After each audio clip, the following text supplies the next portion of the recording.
సరే ఎలా ఉండబోతుందంటారు 2024లో? సూపర్ అండి. జగన్ ప్రభుత్వం సూపర్. గోపిరెడ్డి గారి ప్రభుత్వం సూపర్. ఇక్కడ గోపిరెడ్డి గారు శ్రీనివాస్ రెడ్డి 26 ఇన్ఛార్జిని మా వార్డులో 250 పట్టాలు ఇచ్చారు ఫ్రీగా. అమ్మ ఒడి, చెయ్యూత, కాపు నేస్తం, విద్యా దీవెన, ప్రతి ఒక్క పదం కూడా వచ్చినాయండి ఆడవాళ్ళకి. ప్రతి ఒక్క పథకం కూడా డైరెక్ట్గా వాళ్ళ అకౌంట్లో పడుతున్నాయి. మళ్ళీ గెలుస్తారంటారా 2024లో? కన్ఫామ్గా అండి. చెప్పాలి పని జనాభాను చూసి మీరే చెప్తారు. మేము అంటే మేము చెప్పకూడదు, నాయకులంగా మీరే చెప్తారనమాట. 2-3 పార్టీలు కలిసి రాబోతున్నాయి కదా. ఎవరు వచ్చినా ఇబ్బంది లేదండి. పవన్ కళ్యాణ్ గారు, చంద్రబాబు ఎవరు వచ్చినా నర్సరావుపేటలోనే కనీసం 50,000 మేటతో శ్రీనివాస్ రెడ్డి గారు గెలుస్తారు. 50,000 మేటతో గ్యారెంటీగా.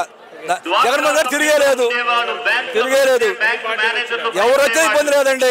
అది చేసిన పథకాలు అలాంటి అండి. చేసిన పథకాలు అలాంటి మా మాటలు చెప్పడం చేయకుండా ఉండటం లేదు. డైరెక్ట్గా అన్న మాట ప్రకారం చేశారు.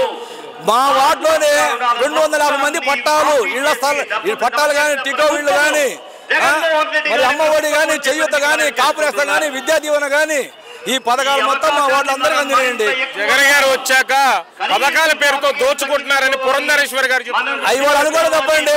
ఇప్పుడు ఎట్ట వాళ్ళ జనం వాడలేదు. ఇక్కడ ఏంటి, ఆడవాళ్ళు మొత్తం ఎగబడుతున్నారు. మాకు పథకాలు వచ్చి ఎంతమంది వచ్చారు మా వార్డులో? 300 మంది పైకి వచ్చారు. ఆడవాళ్ళు, ఓన్లీ ఆడవాళ్ళు, కురవాళ్ళు కాకుండా. ఇప్పుడు దాకా వాళ్ళే ఉన్నారు, అర్థం ఆడవాళ్ళే ఉన్నారు. ఎలాంటి ఇబ్బంది లేదండి. జగన్మోహన్ రెడ్డి గారికి ఫుల్ మేయట్గా వస్తారు.